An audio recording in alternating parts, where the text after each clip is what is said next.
आणि शंभूराज देसाई मंत्री असताना गद्दारी करत होते असं वक्तव्य ठाकरेंच्या शिवसेनेचे नेते अनिल परबांनी केलं आणि त्यानंतर शंभूराज देसाई चांगलेच संतापले, आक्रमक झाले।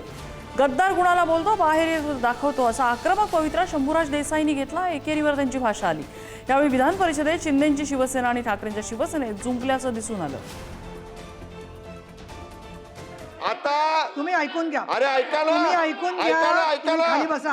आता काय असं झोंबतंय बोलणं का करणं कानाला? बरं नाहीये, मराठी ऐका ना. माणसाचा प्रश्न आहे। ऐका सकारात्मक उत्तर पाहिजे ना।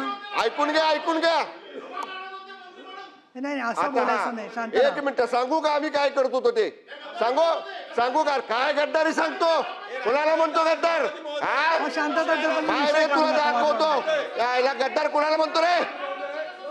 काय गद्दार मी काय सभागृह म्हणतो? 10 मिनिटासाठी थांबवते कामकाज।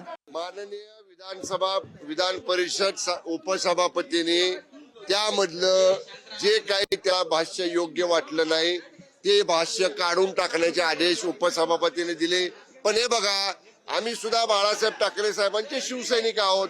आम्ही सुद्धा या ठिकाणी 3-3 लाख लोकांच्यातनं निवडून आलेले लोक आहे। आम्हाला जर कुणी मोठ्या आवाजामध्ये आणि आमचा अपमान करणारं, आमचा अवमान करणारं, आमची बदनामी करणारं सभागृहामध्ये ऑन रेकॉर्ड जर कोणी वक्तव्य करत असेल तो किती कुठलाही कुणाचा असला जवळचा लांबचा, आम्ही ते सहन करणार नाही।